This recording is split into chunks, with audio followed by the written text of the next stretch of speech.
Black men are turning their anger and frustrations on their own mothers. Do you know what matricide is?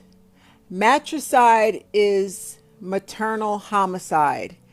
It means that a man unalives his own mother. We are seeing a rise in matricide amongst black men. That's right, black men are harming, assaulting, and unaliving their mothers. I have a good reason why we are seeing a rise in this behavior. Most of these women that are raising these black men, these boys, are narcissists, whether they're covert narcissists or sociopaths. A narcissistic mother will not want her son to have his own identity. So therefore, he becomes an extension of his mother.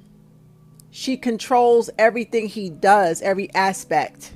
And in the process, she will abuse him some sort of way. Now, abuse comes in many different ways. She may beat him and bully him like a man. And that in itself creates anger and resentment built up inside of a boy. He's trained and taught to be loyal to his mother, but because she is beating him and assaulting him, he will have this hidden hatred and resentment towards her, and it builds and builds into his teenage years until he becomes an adult. And, 9 times out of 10, he'll end up in prison for harming someone because he does not know how to handle his anger, which is rooted back to his mother. Other forms of abuse, let's see, she can spoil him. His mama don't have to lay a finger on him or assault him, but if she spoils him and babies him, then she will create a monster, a very spoiled, entitled monster. Okay, buying him toys, the flyest clothes, Jordans, and like treating him in a sense like a son husband. Okay, so what happens when he grows up and he's super spoiled because his mommy spoiled him? He will expect every woman to spoil him.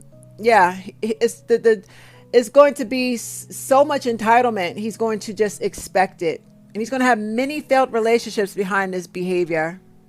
Other forms of abuse, mothers absolutely can sexually molest their sons, and it happens a lot, more than we like to admit. Or mom does not protect him from another abuser in the family, whether it's her husband, a stepfather, foster parent, a babysitter, somebody in the family, aunt, uncle, whoever, does something to him, and he blames his mother for not protecting him. And another form of abuse that mom could do is running the streets, disappearing, neglecting him, leaving him home alone for several hours every day, or just dumping him off on his grandparents. He never sees his mom, whether she's working 2 12-hour shifts or whether she's just running the streets and doing drugs. Mom is absent. And that is abuse. Emotional neglect and abandonment is abuse. And he will resent her for that. And he will grow up with those resentment issues towards his mother. These types of mothers who are highly narcissistic, they do not give their sons a sense of being individualized. Okay, their sons will never have an identity outside of their mother. They think they do, but they're deeply enmeshed. She has her hooks into her son.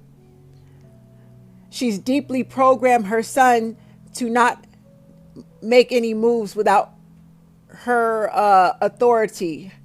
He thinks his mother is not in control of him, but she is controlling. Let me tell you something. It's deeply embedded. That's why these men, they have this hidden resentment and hatred towards mom, but they won't cut her off. Ladies, how many of y'all got with a man and he confessed to you his hatred for his mother? That hatred is real. But what happened the more that you got deeper into the relationship and you got to see his mother and how trifling she was? What happened in the end? He didn't cut her off, right? As poorly, as bad as he talked about his mother, he never cut her off. What happened was he ended up using his mom to help him cover up his crimes. His mother was cool with the side chick. His mother knew that he was cheating on you behind your back. His mother helped him go to court and lie and testify against you to stop you from getting a restraining order. Or she helped her son lie, knowing you're trying to get child support and custody. She's actually lying and being a witness to help her son beat you, even though she knows her son is wrong. These types of mothers, they play this love-hate game with their sons. They're very passive aggressive. She knows her son ain't about shit. She knows her son is toxic and an abuser. She'll even sit up with you and act like she's a loving mother-in-law and tell you, you know, my son get on my nerves, my son this, I know he's terrible, blah, blah, blah, blah. But she will play you against her son. You know, the trick is to always have some sort of control over her son and to not allow him to get too far. He can run away from mom, but not too far. Mom will always have control over him. It's programmed deeply in subconsciously. No matter where he goes in life, mom will have this stronghold on him. That's why these men do not cut their mamas off and go to therapy and get healing for their mother wounds. They just transfer the mother wounds into their romantic relationships, and they bully and punish their girlfriends, their wives, their baby mothers. We pay the price for the shit that their mothers did to them. Again, this is all because mom does not individualize her son when he's a little boy. We have to individualize, which means allow your son the ability to have his own identity. Teach your son healthy boundaries. Teach your son how to handle rejection. Teach your son that you are not his woman, his wife. You are his mother. You are to nurture and protect him, but you teach him that one day he's going to fall in love with a woman and he is to treat that woman with the highest respect, even more higher than his mama. You are not his woman. You are not his wife. And individualization also means do not coddle your son. Women, they coddle their boys and they don't stop coddling. This goes on into the adult years. Mama will not take her titty out of her boy's mouth, but she'll give her daughters hell. She will have her daughters working, breaking their backs, babysitting at an early age. She does her daughter dirty. Now she knows how to individualize her daughter and bully her daughter and put her daughter up to working hard and breaking her back, and her daughter's going to college. The son ain't got to go to college, but the daughter got to go to college. The son ain't got to work and pay bills, but the daughter got to work and pay bills. We're so hard on our girls and easy on the boys, and it's mama's fault. And the type of woman that raises this type of boy is a narcissist. There are so many women that are covert narcissists pretending to be good moms, and they're not. And they're behind closed doors, babying and coddling their sons. And then their sons grow up to be fucked up human beings, abusing women and children. And then what's happening right now is women are not having it anymore. Women are not tolerating this bad behavior. These men expect us to tolerate their behavior and baby and coddle them. They expect us not to give them consequences for their bad behavior because mom never gave them consequences. But women are not taking the shit no more. So now the man has to deal with his own demons. He has to face himself in the mirror and he's angry. And he has to turn that anger on somebody. Who else is left in the picture? His mother. Y'all be blessed. I'm telling you, we're going to see a rise in men flipping out on their mothers and harming their mothers because women will not tolerate the bullshit anymore. Women are not allowing themselves to get pregnant anymore. We're not getting married. We're getting divorced. We don't even want to deal with men. So they're angry because they're losing control over us, and they're going to blame their mothers for setting them up to fail. They're going to realize that mama set them up. Mama did not allow them to have their own identity. Mama was controlling them and setting them up for failure. They're going to get mama. Mama going to get it in the end. Watch what I tell y'all. Watch how the rate of men unaliving their mothers rise. I'm telling you. I want to talk about Black men who are community activists, social activists, philanthropists, something like that. And they live a double life, being trifling and deadbeat fathers. Yeah, let's talk about narcissistic Black men who hide behind their philanthropy, their social activism, community activism. I think of Dr. Umar when this subject comes up. How the fuck are you going to be about Black power, empowering our communities, our Black youth, fighting for notable causes like, GUN, violence, violence against people of color, racism, things that affect the Black community as a whole. Let's see, prison reform, our education systems being unfair, anything that has to do with social justice when it comes to the African American community. Look at the Black men. Now, I'm not saying all of them, but the majority of Black male community activists and social activists are deadbeat fathers and scammers and con artists. And the only reason they're doing this type of work, they're trying to hide their double lifestyle. They figure that if they can hide being a loser, a fraud, a scammer, a deadbeat father, they just need something to hide and mask their terrible character.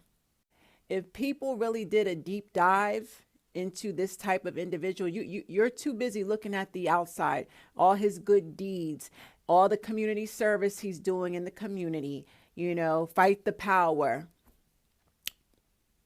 He's always on the scene, always, the talk of conversation, in the community for doing good things to help his people. But nobody knows about the double lifestyle. Nobody knows that this motherfucker shits on his fucking children, that this motherfucker doesn't pay his child support, that this motherfucker has multiple baby mamas. He's creating the broken families in the community. He's the cause of the fucking problem in the Black community. He won't get a fucking vasectomy, but he prefers impregnating multiple Black women and creating broken families.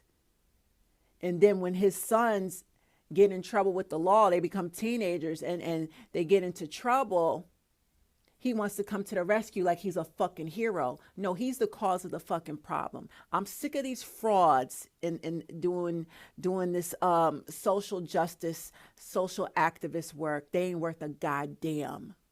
Frauds, scammer, con artist, deadbeat, hiding behind social justice reform, community activism. We need to start exposing these brothers more and more and make God shine a light on them so they scatter like fucking roaches and their double lifestyles are fucking exposed. You can only hide for so long because your real character, your double lifestyle will be exposed to the people. How the fuck are you helping the Black community when you're the root cause of the problems in our community? But you want to run and blame the white man. No, you next to the white man, this trifling brother is the biggest oppressor to the Black community. Black women and their children are suffering. We are being oppressed by these trifling, narcissistic Black men that call themselves community activists, hoteps, or whatever you want to call them. Frauds. Most of them don't even believe in God, but want to be out here looking like a hero saving their communities. Nah, put them on blast. And I hope God exposes every last one of them, each and every one of them that have been hiding behind community activism and social justice. May God expose every last fraud pretending to help our people, but are really at the root of the causes of destruction to the Black community. Your sperm as a man should be the easiest thing you can control. Your sperm as a man should be the... Shout out to the brother, because he's calling out Black men for not being able to control their sperm. And they going around deliberately trapping Black women, white women, Hispanic women. They trap women with pregnancy and then they weaponize it against the woman. Black men with multiple baby mamas are a fucking disgrace to society, and they know it. Because they will deflect and blame everything on baby mama. They blame the baby mother for going through the pregnancy. They blame her for everything. But they will never look in the mirror and take accountability. Nigga, you had full control of the sperm. You mean to tell me you can't control your sperm and who you shoot up inside? The answer is yes. They 100% have full control over their sperm and who they decide to shoot up into. That's why they deliberately get women impregnated. He chose the baby mama. He specifically wanted to get her pregnant to trap her, not because he wanted to be a father, but he wanted unlimited access to her, her resources, and he wants to control her and pit her against his other girlfriends. That's the plight of a narcissistic man and how he weaponizes pregnancy to trap a woman, to make her life a living hell. And he believes that once he gets the woman pregnant, that no other man will want her, thus marking his territory like a dog who pisses on a tree. And he also gets her pregnant to slow her life down because he's in competition with her. He wants to stay ahead of her. What type of fucking man competes with a woman? A bitch ass nigga, that's who. So you understand that black men have 100% control over their sperm. They deliberately impregnate women.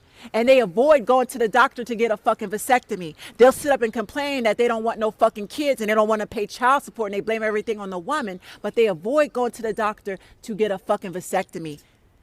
Sir, if you don't want no kids, go get your shit locked up. Go get your sperm shut down and then go out here and have as much sex as you want to. But they never will have that conversation because they don't want to get vasectomies. They want to trap women and destroy women because they hate themselves. And they also abuse their children as well. Stop having babies. The only way that we can put a stop to this as a whole, as women, is to stop sleeping with them. Stop getting pregnant, ladies. And if you really want a baby, go to a sperm bank. Because, you know, when you get artificially inseminated, you ain't gonna have no baby daddy problems. I said what I said. There are two types of side chicks that the black man will choose from. Listen to this video because I'm dropping some free game. The first type of side chick is super submissive and she's not a black woman. She's non-black, whether she's Caucasian, Hispanic, Asian. He specifically chooses this woman because she will not put up a fight and she will not expose him. She'll let him do and be who he is. And when I say she will allow him to be and do what he is, she will allow him to be on the down low. She's fully aware that he sleeps with both men and women and she's not going to say nothing. He knows the black woman will more than likely say something and call him out for it. And he can't be himself with the black woman. So his side chick, who is not a black woman, will look the other way while he's in the streets creeping and sleeping with men and women. Don't get mad at me, facts are facts. A lot of men want to live in their truth and they're scared to come out the closet. They secure relationships and marriages with women to cover up their down low lifestyle. But the side chick is usually the one that will allow him to be who he is. She doesn't care that he's on a DL. That's why he chose her. And that's why he will not let go of the wife. He needs both the wife to protect his image, and the side chick is there to allow him to be who he really is, to be himself. How you doing? Now, the other type of side chick that a black man will choose is a stud. Well, she goes both ways, okay? And the reason why he chooses a side chick that is bi, goes both ways, is because she too will look the other way while he's creeping in the streets with a man.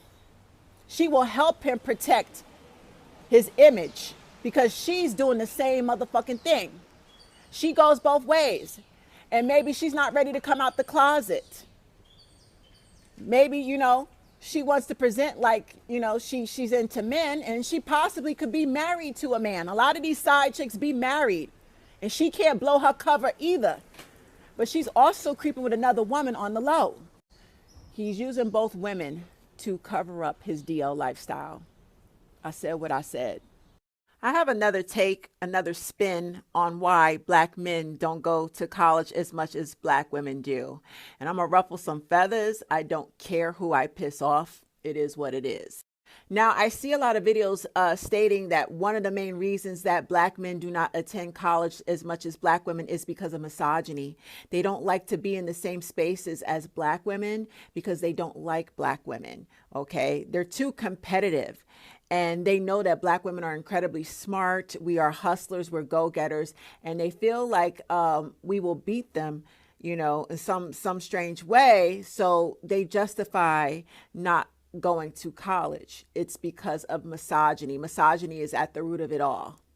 Now, I haven't heard anybody mention black men that go to college strictly on a sports scholarship and fail and flunk out of school and don't go to the NFL or what is it, the NBA, that's the major baseball league, whatever the sport is, honey, football, basketball, NBA, they get into college on a sports scholarship, but they don't do good or excel in their work. They flunk out of college.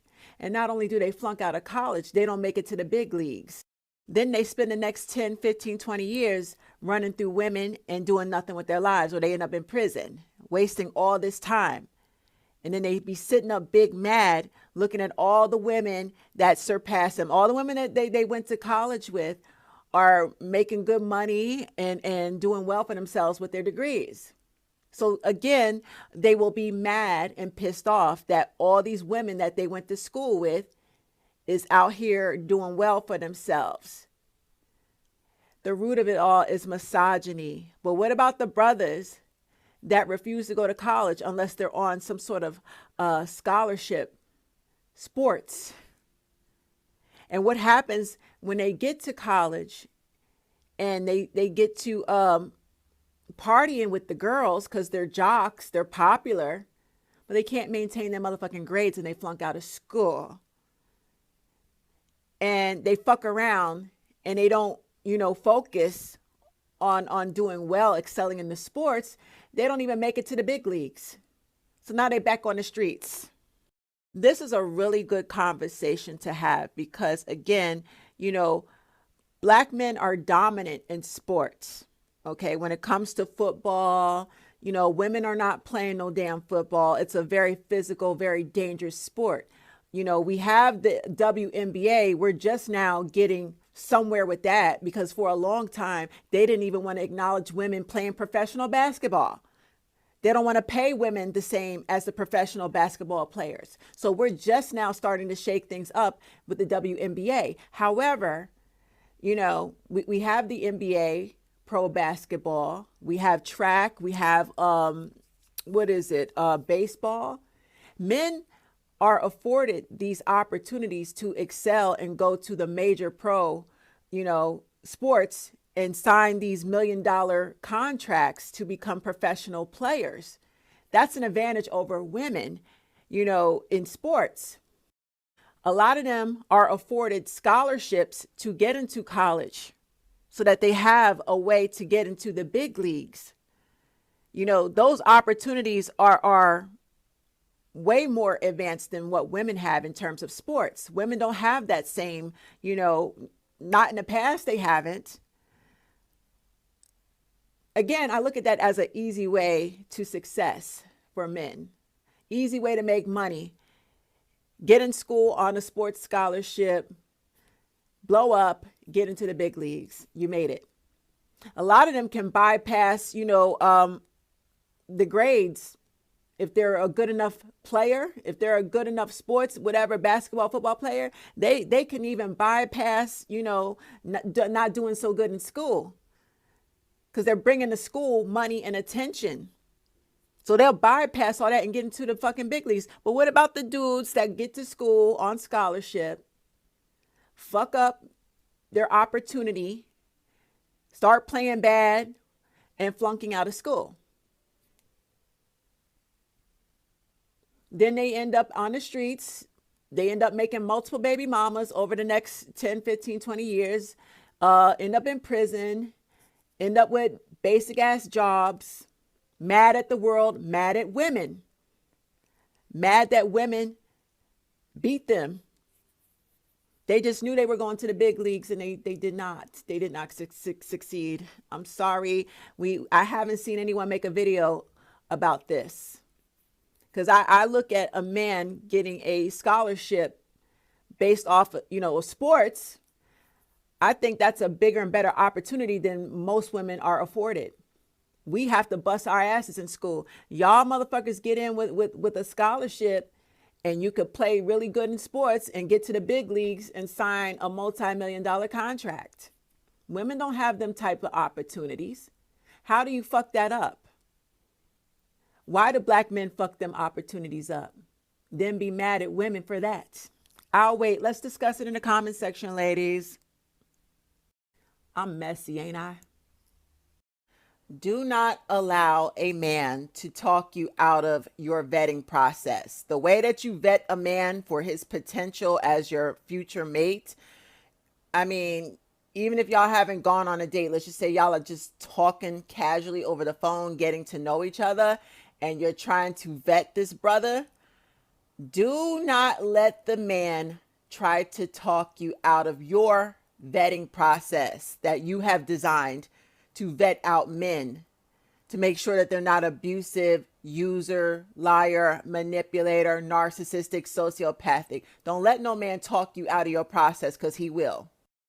I was on the phone the other day with a male friend from college. I've known this individual for 30 years now. We went to school together 30 years ago.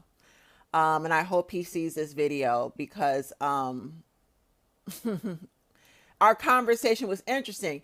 I told him that I'm happily single, and I'm very content knowing that I will be single for the rest of my life. I'm good with that. I have a very happy, fulfilled life. I have amazing friends. I travel. I'm making my money. I done raised my child. So I'm free to do and be what the fuck I want. And I live in the dopest city in the world, New York. New York is lit all the time. There's always something to do, always somewhere to party. New York is everything. I've tried leaving, but I can't. I keep coming back. Too many opportunities, too many ways to get money here. I have 11 side hustles. So no, my life is good. I'm in control of me. I don't have no man breathing down my neck, telling me what to do. Fucking jealous of everything I do. Jealous, think every man wants me, want to fight every man. I'm in control, and my life is peaceful, and I'm making money. So when I told him that I was happy with the ideal of being single for the rest of my life, he just could not believe it. You mean to tell me you don't want no companionship? You don't want no, love. You got to let love find you. And how are you going to prepare for the man? And I said, what? Ain't nobody looking for love. And I don't want love to look for me. Love has found me. It's called self-love. God loves me. That's all the love I need. As in terms of a man, black men are fucking destructive, yo. Black men destroy everything in their path. Now, I will say a small percentage of black men are not like that, and those are the needle in the haystack men, very unique men. But for the most part, our black men lack emotional intelligence. Our black men have been coddled by their toxic mothers. They come from a family, whether it's mom, grandmama, the aunties, somebody coddled him. And the brother don't have to be poor. He could be rich. He could be wealthy. He could come from a good family, very wealthy family, or he can come from the worst type of family, a broke, poor, impoverished family. The bottom line is, if there is a woman in the environment when he's a young boy and she coddled him, she's enabled him to abuse women when he becomes an adult. Nonetheless, I have a vetting process of how to weed out manipulative men.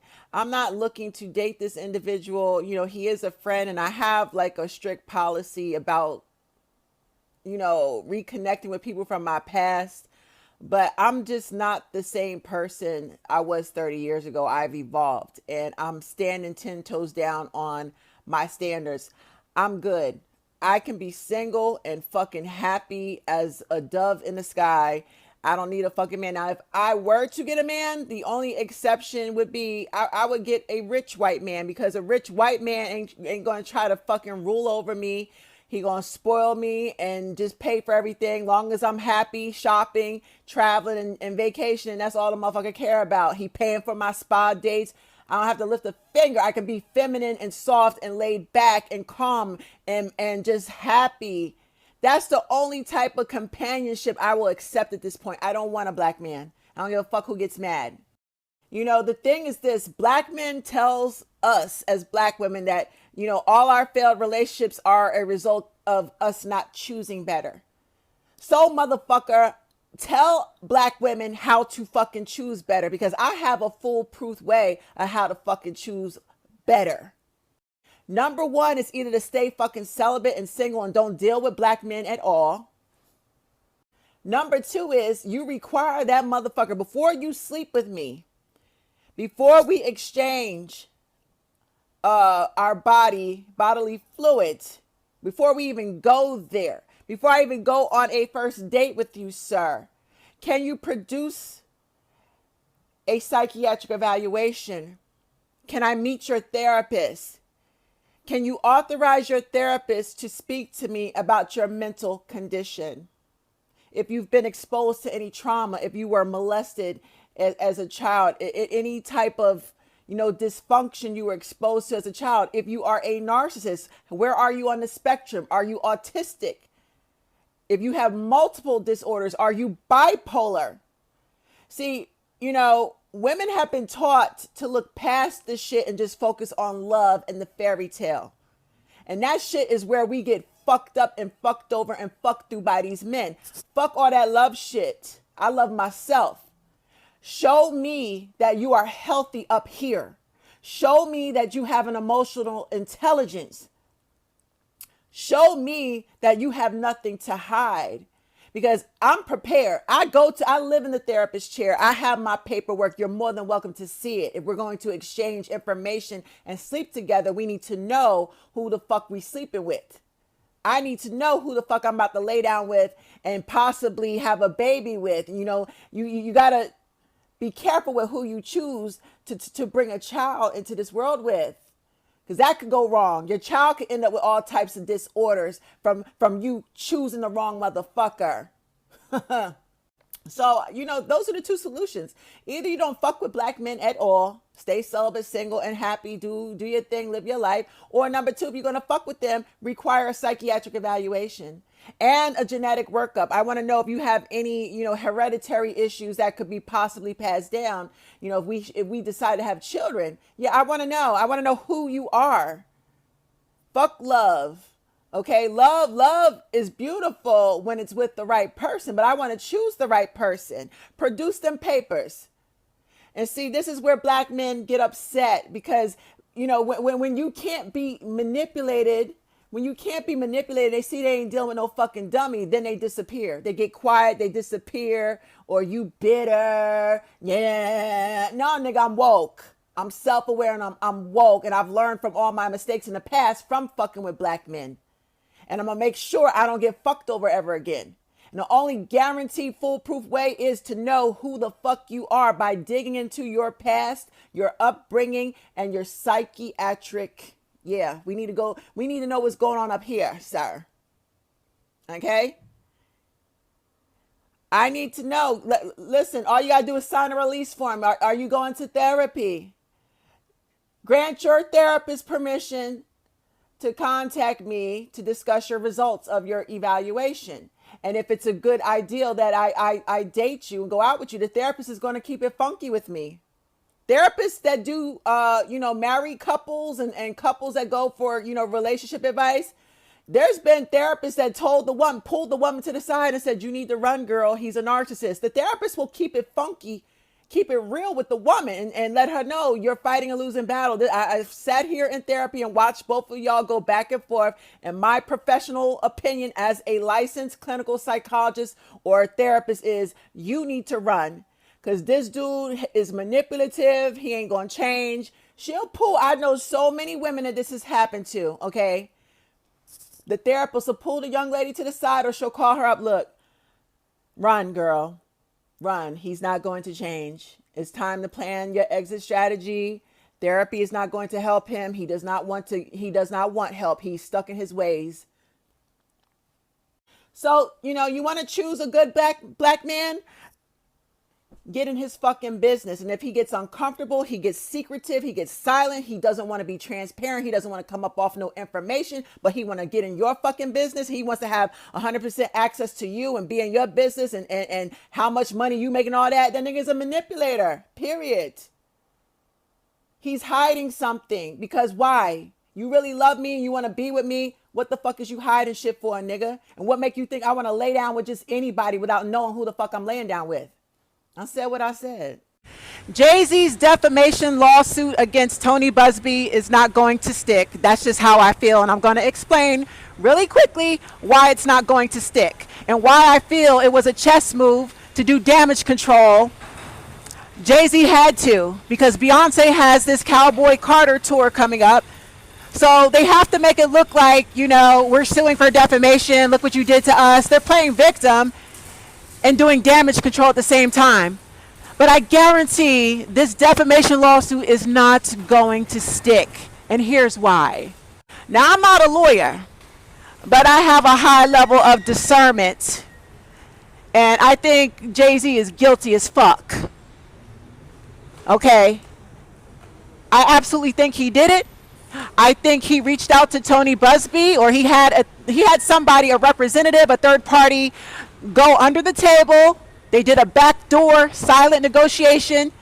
Jay-Z put up some money and said, listen, I got to keep my hands squeaky clean, Mr. Buzbee, because if I settle with the young lady in the public eye, I'm going to look guilty. Because why wouldn't Jay-Z just let the shit play out? If he's innocent, let the shit play out. Call Tony's bluff. You're innocent, right? So if you're innocent, why are you worried about it? What will come out in discovery? Nah, Jay-Z and Beyonce are stressed the fuck out about the evidence that was supposed to come out in discovery. That's just how I feel. So again, y'all forget that Tony Buzbee has evidence of Jay-Z sending people to harass him and his colleagues and co-workers. Yeah, Jay-Z will pay somebody in a minute to do his dirty work. And let's not forget his son, his alleged son. What's his name? Amir Satterwhite. The last 10 years, Jay-Z has been sending people to bully and intimidate this young man because he keeps pressing for a DNA test. That's all Jay-Z does, is pay people to do his dirty work for him. So why do y'all think he would not send somebody to quietly and silently negotiate with Mr. Buzbee? He did a silent negotiation under the table. And I feel he told Mr. Buzbee, I will pay the victim a certain amount of money if y'all settle this. But I have to keep my hands clean. Mr. Buzbee, you're going to have to file to dismiss the case. So it doesn't look like I wanted to settle.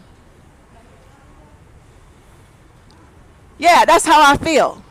So now Jay-Z wants to fire back with a defamation lawsuit, and I call bullshit. Okay? Doesn't mean he can file all he wants. It doesn't mean that it's going to make it, the judge can dismiss it, or they can withdraw it at some point down the line. But however, I think Jay-Z, the reason why he filed for defamation is to do damage control, and it's to help Beyonce protect her brand as she comes out and goes on tour. And notice how she's pressuring her fans to purchase perfume and her liquor all of a sudden, on top of them expensive ass concert tickets. Something's up, y'all. I think, once this tour is over, shit's about to hit the fan, and Beyonce's going to get her children and hide. And I thought she would divorce her husband. Now I realize she's a big old pick-me and she's riding with Jay-Z. So if he goes down, I hope she goes down with him, because this shit is sick to me. Anyway, the defamation lawsuit will not stick. Why? In my opinion, because if y'all remember, in the very beginning, Mr. Buzbee protected Jay-Z's name in the lawsuit. Jay-Z was referred to as Tony Buzbee first offered Jay-Z the opportunity to negotiate privately before releasing his name to the media. He said the victim simply wanted a sit-down mediation. Jay-Z had his opportunity. So that goes to show you the victim did not have ill intentions of defaming him. She simply wanted to have a conversation to mediate. How can Jay-Z claim defamation when Mr. Busby and his client were very peaceful and civil and wanted to protect his reputation? Now, had Mr. Busby popped out and said, Jay-Z did this, Jay-Z did that, okay, I could understand. But we have to remember in the very beginning, Tony Busby wanted a private mediation, a private sit down. The victim requested it to protect Jay-Z and his reputation. How can he claim defamation? I'll wait. Now, I know there's a lot of motherfuckers that blindly, y'all think Jay-Z and Beyonce are like God. Y'all are sociopathic and y'all look up to them, you know, because they're satanic, and they're also, you know, they're psychopathic, narcissistic, you know, capitalists, and they could do no wrong. But I'm sorry, I just don't buy it. I also think he's very much going to get sucked in to Diddy's case in the future. This is not the end. This is just the beginning for you know, Mr. Carter. I think he had to do what he had to do so his wife can get through her tour, and when she's done touring, she's going to go into hiding, because his name is definitely going to be connected in these cases with Diddy coming up. I said what I said, but defamation, no sir, you have no case. Mr. Busby was very cordial and civil in wanting to meet with you privately to protect your reputation and have a sit down, a mediation, and you rejected it. You called his bluff.